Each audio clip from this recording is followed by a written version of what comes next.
ya Rasulullah.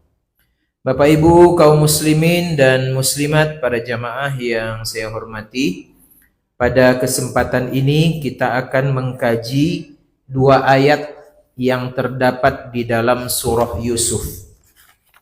Ya. Surah Yusuf, surah yang ke-12. Dua ayat ini walaupun berada pada posisi ayat yang berbeda, tapi ada satu benang merah yang mempertemukan kedua ayat tersebut. Dan kejadian ini berkaitan dengan ucapan Nabi Yakub alaihi salam. Ucapan Nabi berarti sangat berharga. Apalagi ucapan ini kemudian direkam oleh Allah, kemudian dijadikan bagian daripada kitab suci Al-Quran. Jadi satu ayat 18, yang kedua ayat 84. Ayat 18, ayat 83. Ini yang akan kita kaji mengenai satu kata atau dua kata yang disebut dengan sabrun jamil. Istilahnya sabar yang paling indah. Nah, itu dalam bahasa kitanya, Pak. Dan ini adalah ucapan yang disampaikan oleh Nabi Yakub alaihi salam. Berkaitan dengan ujian yang beliau hadapi, berkaitan dengan cobaan yang beliau hadapi, maka menghadapi cobaan dan ujian tersebut, Nabi Yakub kemudian membuat satu istilah yang sangat penting untuk kita pahami yang disebut dengan sabrun jamil. Saya akan bacakan ayat yang pertama. Surah Yusuf ayat 18. A'udzu billahi minasy syaithanir rajim. Bismillahirrahmanirrahim. وجاءوا على قميصه بدم كذب قال بل سولت لكم أنفسكم أمرا فصبر جميل والله المستعان على ما تصفون. Ada kalimat fasabrun jamil. Ayat 18. Sekarang kita lihat ayat yang ke-83. Bismillahirrahmanirrahim. Qala bal sawwalat lakum anfusukum amra fasabrun jamil. Asallahu an ya'tiyani bihim jami'a innahu huwal alimul hakim. Juga ada kita dengar tadi kalimat yang berbunyi fasabrun jamil. Satu ayat 18, satu ayat 83. Diikat oleh dua kata yang sama, yaitu fasabrun jamil. Dan Allah tidaklah akan mengulang dua kalimat, Bapak Ibu sekalian, di dalam Al-Quran itu, kecuali memang ini sangat penting untuk kita pahami. Ya, sangat penting untuk kita cerna. Dan pasti ada hal-hal yang positif yang bisa kita ambil dalam menjalani kehidupan kita ini. Apalagi ini kaitannya dengan seorang nabi yang sangat mulia, Nabi Yakub alaihi salam. Dan jalur nasab Nabi Yakub ini adalah jalur nasab yang paling baik. Ya, jadi Nabi Yakub ini punya ayah namanya Nabi Ishak, nabi juga. Nabi Ishak punya ayah namanya Nabi Ibrahim, nabi juga. Nabi Yakub punya anak namanya Nabi Yusuf, nabi juga. Jadi 4 jalur nasab, ya, itu keempat-empatnya adalah nabi dan rasul, yang namanya semuanya ada di dalam Al-Quran. Nabi Yusuf ada, Nabi Yakub ada, Nabi Ishak ada, Nabi Ibrahim ada. Nabi Yusuf jadi nama surah Yusuf. Nabi Ibrahim jadi nama surah Ibrahim. Yang tak jadi nama surah itu Ishak dan Yakub. Bapak Ibu yang saya hormati, yang dirahmati Allah Subhanahu wa taala, ayat pertama tadi Yusuf ayat 18 itu berkaitan dengan cerita Nabi Yakub itu kehilangan Nabi Yusuf, Pak. Nabi Yusuf dibawa oleh saudara-saudaranya yang iri hati dengan beliau. Ini bermakna kadang-kadang yang iri hati dengan kita itu bukan yang jauh-jauh dari kita, Pak. Kadang-kadang yang iri hati dengan kita itu orang yang dekat dengan kita. Orang yang iri hati itu pasti orang yang kenal, Pak. Nah, karena ada orang iri hati itu tidak kenal dengan orang yang dia iri itu, tidak mungkin rasanya. Ya kan? Nah, ini pelajaran, hati-hati. Hati-hati. Kisah Nabi Yusuf ini berasal dari iri hatinya, dengkinya, saudara-saudaranya. Maka mereka berniat mau menghabisi Nabi Yusuf ini. Pertama rencananya dibunuh. Tapi kemudian turun yang kedua. Tidak usah dibunuh.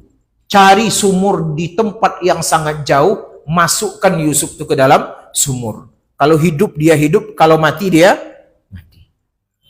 Ketika kehilangan Nabi Yusuf ini. Itu Nabi Yakub ayahnya sedihnya luar biasa, Pak. Ya. Kemana mau dicari lagi? Apalagi dalam cerita ini. Saudara-saudaranya itu datang kepada Nabi Yakub. Membawa pakaian Nabi Yusuf yang sudah dilumuri dengan darah. Cuman ada yang satu ketinggalan. Katanya dimakan oleh serigala, tapi bajunya tak robek. Kan?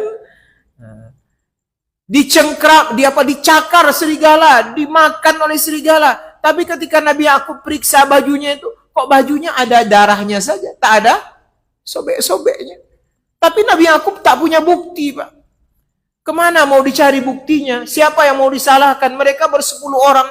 Akhirnya Nabi Yakub mengatakan, fasabrun jamil. Aku akan terima ujian ini. Hilang anak kesayanganku. Entah di mana dia kini berada. Aku yakin pasti di balik itu ada kebaikan. Dan aku akan jalani ujian ini dengan sabrun jamil. Itu kisah pertama. Ya. Kisah yang kedua, sekian puluh tahun sesudah kehilangan Nabi Yusuf ini, ternyata Nabi Yakub kembali kehilangan anak yang kedua. Namanya? Yang sekandung dengan Nabi Yusuf, Bapak Ibu ya. Jadi Nabi Yusuf itu kan punya adik-beradik itu 12 orang. Ada yang sekandung 2 orang, ada yang tak sekandung 10 orang, Pak. Ya, karena Nabi Yakub itu istrinya 2. Dari yang satu lahir 10 orang, dari yang kedua lahir 2 orang. Nah, 12 orang inilah yang kemudian disebut dengan Bani Israel. Dari turun-temurun 12 orang inilah kemudian orang-orang itu disebut dengan Bani Israel. Itu luar biasanya Bani Israel ini. Keturunan Nabi, Pak. Ya. Nah. Jadi hilang lagi anak kedua yang sekandung dengan Nabi Yusuf. Namanya Bunyamin. Orang Jakarta menyebutnya Benyamin. Benyamin Syuaib. Ya. Sidul anak sekolahan. Dan meninggal beberapa puluh tahun yang lalu. Sekarang ada Bunyamin yang masih hidup, Pak. Jahatnya luar biasa. Benyamin Netanyahu. Kalau ada di sini kita tampar. Ya. Kalau ada di sini tuh kita tampar sama-sama. Jahatnya luar biasa. Berapa ribu orang mati itu Palestina gara-gara tunjuk tangan kirinya, Pak. Bunuh katanya. Habis, Pak. Orang sedang mengantri mengambil makan ditembak, Pak. Mana ada rasa kemanusiaan? Tidak peduli anak bayi, anak kecil, ibu-ibu tua, kaum perempuan disikat semua. Nah, itu jahatnya. Itu katanya mau dapat Nobel perdamaian pula. Ya kan? Coba bawa ke Indonesia. Ya, kita benamkan di Sungai Sahil tuh. Jengkel betul, Pak. Kok ada manusia yang seperti itu? Tapi Benyamin yang disebut di sini bukan Benyamin itu. Bunyamin bin Yakub bin Ishak bin Ibrahim. Cicitnya Nabi Ibrahim alaihissalam. Hilang dia. Hilang lagi. Hilangnya di Mesir. Tidak bisa dicari, Pak. Sedih lagi Nabi Yakub. Yang pertama belum selesai, hilang lagi yang kedua. Ketika hilang yang kedua ini tidak bisa dicari, tidak bisa minta tolong kepada siapapun. Akhirnya Nabi Yakub mengatakan fasabrun jamil. Kembali dia ulang, aku akan terima ujian ini dengan sabar yang indah. Berarti sabrun jamil ini penting. Karena kita ke depan ini akan banyak kehilangan nih Pak. Ya kan? Mungkin anak-anak kita kehilangan pekerjaan. Mungkin suami kita sudah pensiun, kehilangan pekerjaan. Ekonomi makin sulit. Harga-harga makin naik. Pajak di sana, sini. Yang turun tuh apa Pak Ustadz? Air hujan cuman Pak. Ya, air hujan yang turun cuman. Berat bangsa kita nih Pak. Nanti kalau berlanjutlah perang Iran-Israel itu, apa imbasnya ke kita? Naik harga minyak, Pak. Ya kan? Kalau udah naik harga minyak itu udah kelimpungan kita. Ternyata kita bukan penghasil minyak, kita pengimpor. Ya. Itu mana minyak yang di duri itu? Mana minyak yang di Minas tuh? Wallahu a'lam. Itulah tuh. Bapak Ibu yang dirahmati Allah, maka ini sabrun jamil ini penting untuk kita pahami dengan baik. Nah, sekarang mari kita lihat Bapak Ibu sekalian, apa yang dimaksud dengan sabrun jamil. Ini penting untuk kita pahami, agar ini bisa menjadi satu bahan renungan untuk kita sekalian. Tidaklah mungkin Allah menyebutkan sesuatu kata di dalam Al-Quran, kecuali dia punya makna. Kalau yang baik, dia punya makna yang baik untuk kita pahami. Kalau itu konotasinya jahat, itu kita diminta untuk menghindarkan. Kayak Fir'aun kan berkali-kali diulang tuh Pak ya. Fir'aun, Fir'aun, Fir'aun, Fir'aun. Untuk apa itu? Hati-hati. Jangan sampai kalian punya pemimpin seperti Fir'aun. Jangan pilih orang yang sombong kepada Tuhannya. Yang suka membunuh orang. Yang semena-mena di dalam kekuasaannya. Jangan sampai. Ya. Sekarang kita lihat apa definisi daripada sabrun jamil. Dalam sebuah literatur itu disebutkan sabrun jamil itu dia punya empat istilah yang bisa kita pahami. Pertama, definisi sabrun jamil itu adalah dia merupakan tingkat kesabaran yang paling tinggi. Ini berarti sabar itu banyak dia tingkatannya, maka puncak daripada kesabaran itu disebut dengan sabrun jamil. Itu yang pertama, Pak. Ya, makna definisi yang dikandung oleh sabrun jamil. Yang kedua, orang yang sedang menjalani sabrun jamil ini, dia akan sanggup menjalani kesusahan hidup dengan sabar dan tabah yang luar biasa. Dia siap hadapi segala macam cobaan, segala macam kesusahan, dia hadapi segala macam fitnah, segala macam tuduhan yang tak benar, dia hadapi. Nah, dan kasus ini pernah terjadi kepada istri Nabi Sallallahu Alaihi Wasallam, ibu kita, ibunda kita, Ummahatul Mukminin, Aisyah radhiyallahu anha, ketika beliau digosipkan berselingkuh. Kan pernah itu Pak ya? Ada kejadiannya itu. Dalam Al-Quran disebut kejadiannya itu hadisul ifki. Apa arti hadisul ifki? Cerita bohong.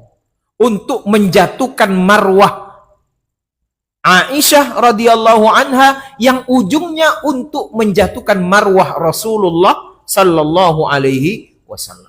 Disebarkanlah isu Aisyah sudah berselingkuh dengan salah seorang sahabat Nabi namanya Safwan. Padahal kan kasusnya karena Aisyah tertinggal aja Pak ya. Karena beliau buang air kecil, kemudian dikira sudah masuk ke dalam tempat di atas onta itu. Kemudian berjalan itu rombongan Rasulullah, ternyata Aisyah tinggal. Akhirnya diselamatkan dan dibawa oleh Safwan tadi. Dan Safwan tak berkata sepatah kata pun. Aisyah tak berkata sepatah kata pun. Safwan langsung menurunkan ontanya, kemudian mempersilahkan ibunda kita itu untuk naik, dibawa untuk menyusul rombongan. Kemudian muncullah orang-orang munafik mengatakan Safwan dan Aisyah sudah berselingkuh. Ketika berita itu tersebar, itu masya Allah, goncang Pak Madinah. Yang sangat tertekan itu siapa? Aisyah. Aku tak melakukan apa-apa, kata Aisyah. Kok difitnah seperti ini? Akhirnya apa kata Aisyah? Aku akan menjalani tuduhan ini dengan sabrun jamil. Beliau mengambil pelajaran dari apa yang dialami oleh Nabi Yakub alaihissalam. Jadi siap dia untuk menjalani setiap ujian itu. Seberat apapun saya jalani. Ya. Dan kita itu kan pasti ada ujian, Pak. Ya, masing-masing kita ada ujian. Nah, karena ada orang di dunia ini tidak kena uji, Pak. Pasti hidupnya ada ujian. Kalau dapat kebahagiaan kita bersyukur, kalau dapat ujian kita bersabar. Jalani dia dengan sebaik-baiknya. Nah, itu yang kedua. Orang yang dapat ujian, kalau dia ingin sabrun jamil, dia harus siap menjalaninya. Yang ketiga, dia merasa ridho. Hatinya ada unsur ridho dengan ketetapan yang Allah berikan untuk dirinya. Oh, ini pasti ujian ini. Dia tahu, dia paham. Kesulitan, ekonomi, kehilangan orang yang dicintai, kemudian kelaparan, kemudian ketakutan, langsung saja dia berpikir, ini tidak akan mungkin terjadi kecuali sudah ditetapkan oleh Allah. Dan aku akan ridho. Bahasa kita ridhonya itu rela, Pak. Aku akan rela dengan segala macam ujian yang Allah tetapkan. Namanya dunia, pasti ada ujian. Ya, pasti ada kebahagiaan. Nah, itu kadang-kadang ibarat roda pedati, kadang-kadang di atas, kadang-kadang di bawah. Ibarat ombak laut, kadang-kadang pasang, kadang-kadang surut. Kalau mau bahagia terus, hiduplah di surga, kata Pak Luhut. Ya kan? Kalau ingin sengsara terus, hiduplah di neraka. Tapi yang namanya dunia, kadang-kadang kita bahagia, kadang-kadang kita menderita. Itu sudah jadi hukum alam tuh. Tidak akan ada orang yang bahagia terus. Dan tidak akan ada orang yang susah terus. Pasti kadang-kadang bahagia, kadang-kadang susah. Nah, pada saat dia susah, dia rela dengan ketetapan Allah Subhanahu wa ta'ala. Itu yang ketiga. Yang keempat, orang yang ingin menjelaskan definisi daripada sabrun jamil ini, ada unsur yang keempat. Unsur definisi daripada sabrun jamil, yaitu al-yaqin. Dia yakin dalam hatinya. Ketetapan yang dia hadapi berupa cobaan dan ujian ini, itu pasti sudah atas pengaturan dari Allah Subhanahu wa ta'ala. Tidak mungkin akan terjadi kalau tidak diizinkan oleh Allah. Tidak mungkin, Pak. Tidak mungkin ada yang bergerak di atas muka bumi ini kalau tidak diizinkan Allah. Itu keyakinan dia. Maka dia yakin 100% Allah lah yang mengaturnya dan Allah lah yang mentakdirkannya untuk diriku. Dan aku yakin tidak akan mungkin aku dibebankan satu ujian yang aku tidak sanggup untuk memikulnya. Kenapa? Karena Allah yang menjanjikan itu. Apa dalilnya? La yukallifullahu nafsan illa wus'aha. Itu kan artinya apa? Allah tidak memberikan beban kepada setiap orang, kepada siapapun, kata Allah, illa wus'aha, kecuali orang itu pasti akan mampu untuk menjalaninya. Maka cara untuk menjalaninya agar kita ridho, agar kita yakin, agar kita kuat, maka jalankan dengan sabrun jamil. Bapak Ibu yang dirahmati Allah Subhanahu wa ta'ala. Nah, sekarang mari kita lihat apa sifat-sifat yang harus kita miliki pada saat kita sedang menjalani satu ujian, kemudian menggunakan dan memakai istilah sabrun jamil. Tentu ini digali dengan apa yang dilakukan oleh Nabi Yakub alaihi salam. Diteliti ketika Nabi Yakub menjalani itu apa saja sifat-sifat yang ada pada dirinya. Sehingga ini bisa menjadi acuan bagi kita. 5 Bapak Ibu sekalian. Ya, ada 5 unsur sifat yang harus dimiliki oleh seseorang kalau dia ingin menjalankan kesabaran yang disebut dengan sabrun jamil. Yang pertama, ini saya ambil dari sebuah literatur, dia tidak akan menunjukkan dari dirinya itu kesusahan dan ketidaksenangan terhadap ujian yang sedang dia jalani. Nggak nampak, nggak ada kata-kata merepet-repet, ya kan? Nggak ada ucapan-ucapan yang menunjukkan dia tak suka dengan ujian ini. Nggak ada dia share di di media sosialnya. Seberat apapun ujiannya nggak usahlah. Ya, cukup aku dan Allah saja yang tahu. Memang berat, Pak. Ya kan? Nabi Yakub itu tak melapor-lapor dia. Ya. Dia tahan aja. Ya. Tak ngadu-ngadu kepada orang, tak dia cerita-ceritakan bagaimana kehilangan yang dia rasakan. Dan ketika itu pernah terjadi, langsung ditegur oleh Allah. Kamu kan sudah punya komitmen untuk bersabar, jangan ngadu-ngadu, kata Allah. Jangan ungkapkan, simpan. Nanti ada unsur kedua, ya. Jadi dia tidak akan menunjukkan, izhar itu artinya kan menampakkan, Pak, menzahirkan.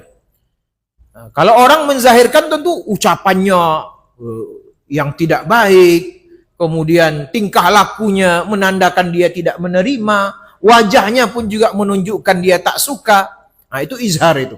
Maka ketika orang itu menjalani sifat itu, mendapatkan sabrun jamil itu, jangan ada sedikit pun upaya untuk menzahirkan ketidaksenangannya dan ketidaksukaannya terhadap musibah yang dia jalani. Nah, itu yang pertama. Berat? Oh, iya, karena pahala sabar ini besar, Pak.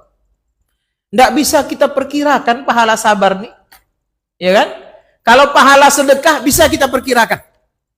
Saya bersedekah, Allah akan balas 700 kali lipat. Bisa kita perkirakan. Saya sholat berjamaah di Masjid Jamiatul Zahidin. Setiap sholat berjamaah dapat 27 kali. Bisa kita prediksi. Saya baca Quran. Setiap huruf akan dapat 3 pahala.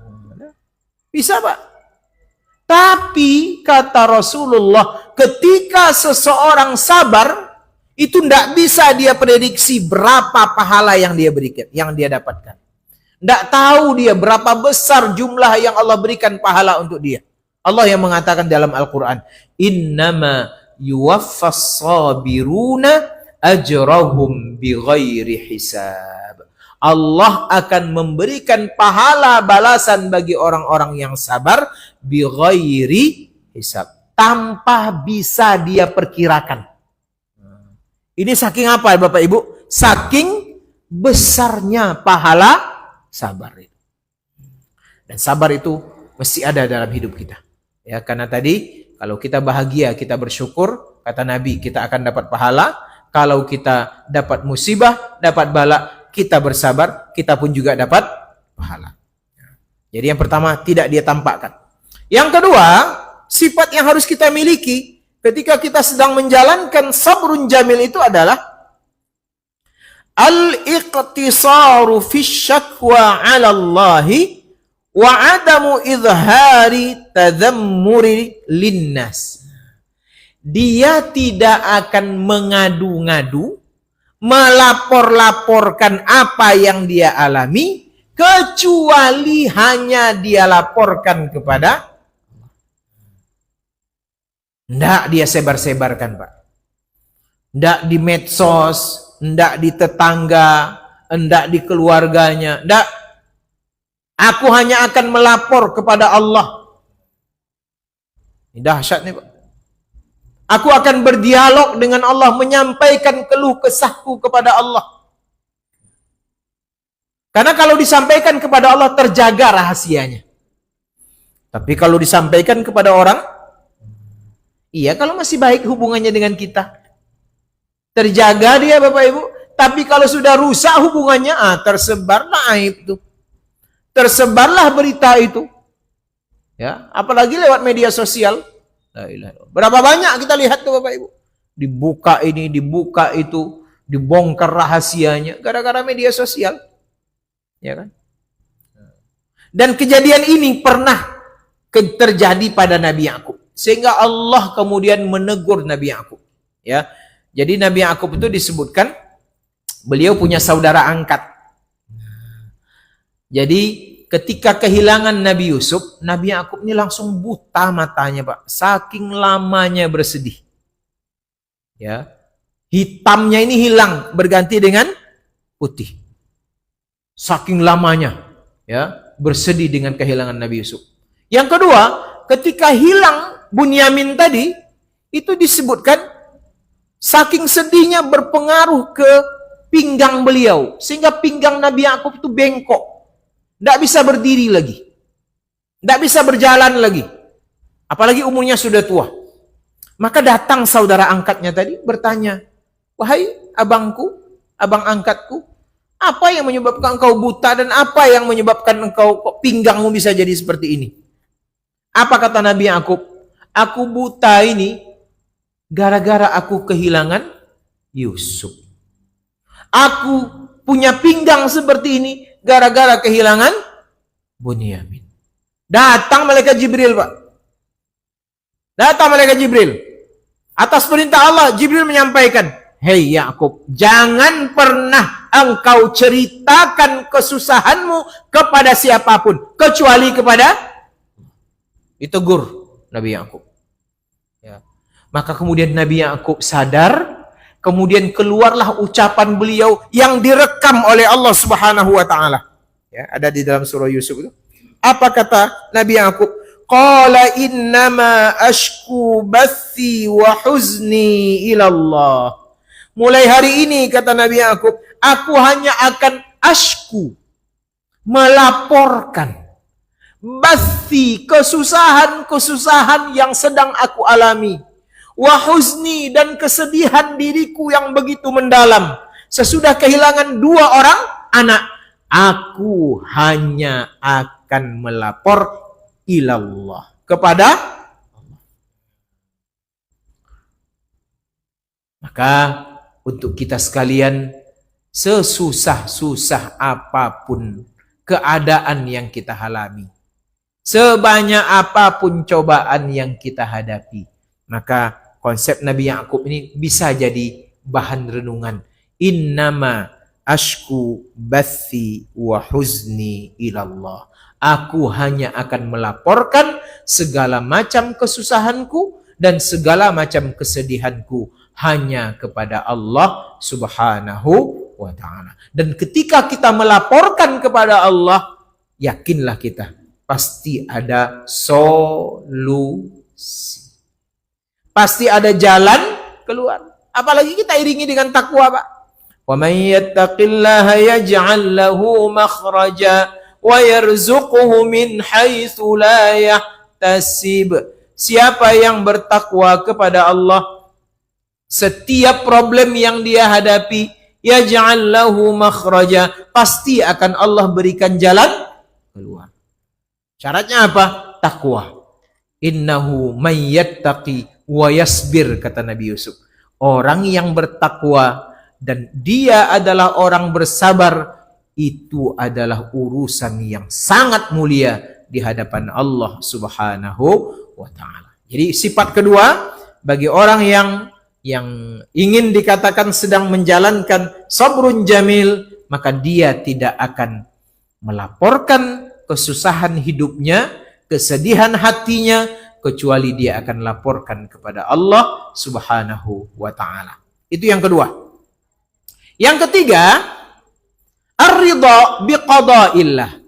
Sama seperti definisi pertama tadi, di dalam hatinya Bapak Ibu, dia akan senantiasa ridha dengan qada, dengan ketetapan.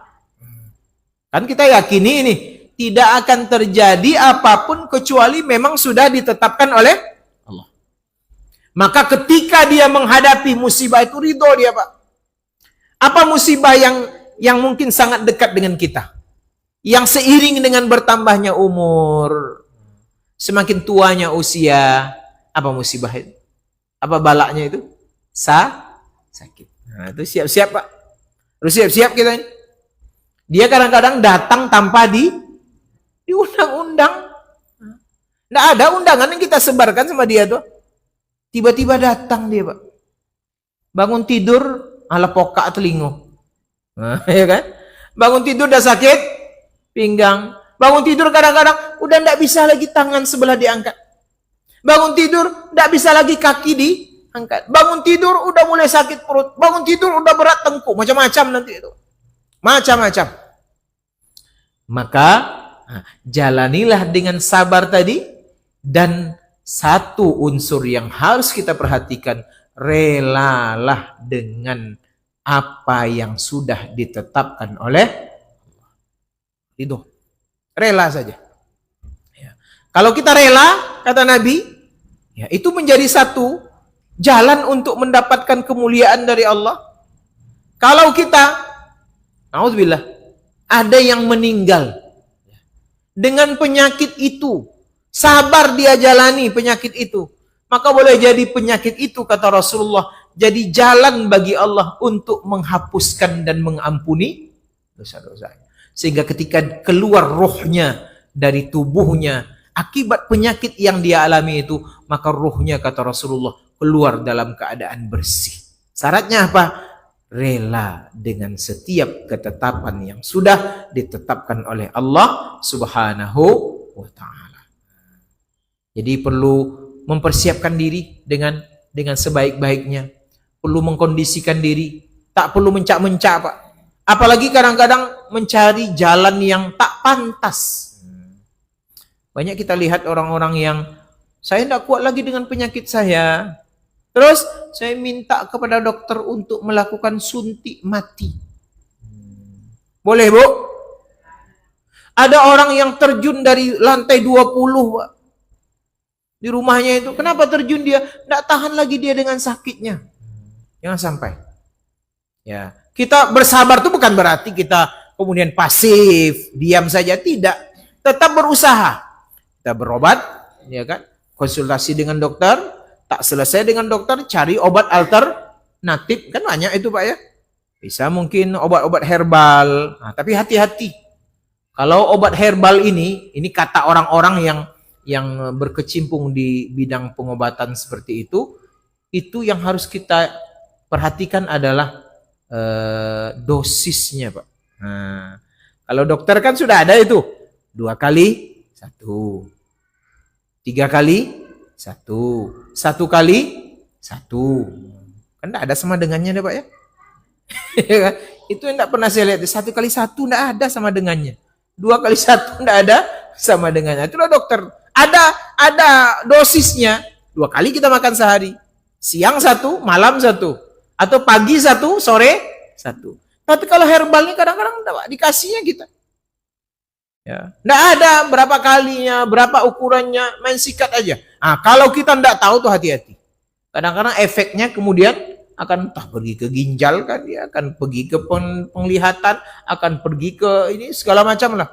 Maka tetap berhati-hati sebagai wujud ikhtiar kita untuk sembuh dari penyakit. Tapi yang paling penting, jalani apa yang kita alami tadi dengan perasaan ridho. Nah, itu yang ketiga. Yang keempat, sifat yang harus dimiliki itu adalah as-siqah billah. Dia yakin kepada Allah, percaya kepada Allah, bahwasanya Allah akan mengganti kesusahan yang dia alami hari ini dengan sesuatu yang lebih baik di masa yang akan datang. Allah akan memberikan akibat yang baik kalau dijalani musibah ini dengan penuh kesabaran. Nah, itu yakin kita Pak. Allah berikan ganti. Allah berikan yang lebih baik apabila menjalaninya dengan sabar. Siapa yang sabar? Salah satu yang menjadi mendapat ganti yang paling baik, Pak. Khadijah. Khadijah itu kan sabar. Sabar dia, banyak orang yang melamar beliau kan? Banyak lamar, ditolak enggak? Ya sabar aja dulu, saya tunggu pengganti yang lebih baik nanti. Dapat. Yakin dia? Siapa yang dia dapatkan? Rasulullah Muhammad sallallahu alaihi wasallam. Ada lagi istri beliau, siapa itu? Kalau tidak salah Hafsah atau siapa ya? Adalah pokoknya salah seorang istri Nabi yang senantiasa berdoa. Habis meninggal suaminya, yang pertama senantiasa berdoa kepada Allah, ya Allah berikan pengganti yang lebih baik. Maka doa orang-orang yang sabar itu, gantilah ya Allah yang aku kehilangan hari ini dengan seseorang yang lebih baik. Itu doa yang senantiasa disampaikan kalau kita kehilangan sesuatu. Wakhlufni khairam minhu, gantikan untuk diriku sesuatu yang lebih baik daripada yang aku kehilangan hari ini. Ternyata berkat doanya, berkat kesabarannya, Rasulullah kemudian melamar sehingga menjadi istri Rasulullah Sallallahu Alaihi Wasallam. Saya lupa namanya, tapi itu ada cerita tentang Ummahatul Mukminin. Nabi Yakub tadi Bapak Ibu, dia sabar Pak, dia yakin nanti ada kebaikan. Ternyata hilang Nabi Yusuf, Allah pertemukan sekian puluh tahun yang akan datang. Ada yang mengatakan 40 tahun Pak. Sejak Nabi Yusuf hilang itu baru berjumpa dengan ayah beliau itu, Nabi Yakub itu, sesudah masa 40 tahun. Seperti apa Nabi Yakub menemukan Nabi Yusuf waktu itu? Apakah masa kanak-kanak lagi? Tidak. Waktu hilang masa kanak-kanak. Ketika sudah bertemu dengan Nabi Yusuf sudah jadi orang kaya raya. Nabi Yusuf sudah punya singgah sana. Nabi Yusuf sudah jadi orang yang terhormat. Allah berikan yang terbaik. Nah, itu dia. Maka kalau ada yang hilang, udahlah. Ya Allah yakin kita, Allah ganti dengan yang lebih baik. Nggak usah mencak-mencak. Nggak usah gugat Allah. Nggak usah berburuk sangka dengan Allah. Nggak usah merasa kita saja yang dapat musibah. Orang lain tak ada. Salah. Masing-masing orang punya musibah. Makanya kata Rasulullah, makin tinggi iman seseorang, makin berat musibahnya. Itu Pak, itu hukum alam tuh Pak. Makin alim kita, makin dekat kita kepada Allah, makin bertubi-tubi musibah. Musibah pekerjaan, musibah anak, musibah keluarga, musibah kesehatan, bertubi-tubi Pak. Itu sudah hukum asalnya. Makanya Rasulullah mengatakan orang yang paling kuat cobaannya di atas muka bumi ini adalah para nabi. Nah, turun lagi, mungkin para sahabat, mungkin para tabi'in, mungkin para ulama. Nabi kita itu, ya Allah, terbayang enggak oleh kita Bapak Ibu? Kita menguburkan 6 orang anak kita. Bayang enggak? Tidak ada Pak ya, tidak ada kita yang mendapatkan kondisi macam itu. Saya tanya kita yang ada di dalam masjid nih, pernah tidak menguburkan anaknya sendiri 6 orang? Tidak ada Pak, tidak ada kita. Mungkin 2, 1, ya kan? 1 mungkin ada, 2 ada agak jarang, 3 tidak ada, 6 tidak akan ada. Tapi Rasulullah Shallallahu Alaihi Wasallam itu menguburkan anak beliau sendiri sebanyak 6 orang. Jadi meninggal anak-anak beliau itu pada saat beliau masih hidup. Bayangkan. Ternyata Rasulullah kuat, Pak. Iya. Rasulullah jalani. Tidak mencak-mencak dengan Allah. Karena ada orang mencak-mencak nih, ninggal anaknya. Ya Allah, ini nengok anak saya saja. Kan banyak anak orang lain katanya. Kok anak saya saja yang dimatikan, anak orang lain kok enggak? Oh, rasanya enggak menerima keputusan dan ketetapan dari Allah Subhanahu wa taala. Makanya Rasul ingatkan, bersabar atas ujian itu pada benturan yang pertama. As-sabru inda sadamatil ula. Jadi pas kena itulah kita memang diminta untuk sabar sesabar-sabarnya, pada saat kelengan itulah kita kemudian diminta untuk menyebutkan kalimat istirja. Inna lillahi wa inna ilaihi raji'un. Jadi dia yakin Allah nanti akan mengganti dengan sesuatu yang lebih baik. Yakin tuh Bapak Ibu, itu hukum itu. Ya jalani aja dengan sabar. Ya, berhusnuzon kepada Allah. Jangan nuduh Allah macam-macam. Jangan berburuk sangka dengan Allah. Yakin di balik kesusahan pasti ada kebaikan. Apalagi kita diajarkan dalam surah Al-Insyirah itu. Fa inna ma'al usri yusra. Inna ma'al usri yusra. Tambah lagi dalam surah Al-Baqarah, Al-Imran itu. Wa basyiris sabirin. Apa arti wa basyiris sabirin? Berikan kabar gembira. Itu basyiris sabirin. Kabar gembira berarti sesuatu yang positif. Sesuatu yang baik. Sesuatu yang menjanjikan, yang membahagiakan, nanti akan Allah berikan kepada siapa? As-sabirin, kepada orang-orang yang sabar. Alladzina idza asabathum musibah qalu inna lillahi wa inna ilaihi raji'un. Yang terakhir, yang kelima, sifat yang harus dimiliki oleh orang-orang yang ingin melakukan kesabaran. Dengan kesabaran sabrun jamil ini, maka dia harus mengkondisikan dirinya untuk tidak berubah tingkah lakunya, tidak berubah akhlak dan moralnya ketika dia mendapat musibah dan ujian tadi. Tidak berubah dia. Silaturahimnya tetap bagus. Komunikasinya tetap bagus. Ucapannya tetap bagus. Tidak berubah dia, Pak. Nah, karena ada orang ketika dia bahagia-bahagia, oh bagus ucapannya. Ketika dia dapat ujian, mulai dia, Pak, menyendiri, mengurung diri, mengisolasi diri, hilang keceriaan, tak mau lagi berkomunikasi. Jangan sampai. Ya, jalani aja. Hablum minan nas tetap seperti biasa. Bekasnya itu jangan ditampakkan betul. Akhirnya sudah muncullah istilah sudah jatuh tertimpa tangga. Banyak ruginya kalau kita tidak menjalani sesuatu dengan sabar. Ya, kurung diri, nanti udah ngeracau-ngeracau sendiri, kemudian stres. Yang paling bahaya itu stres, Pak. Tekanan.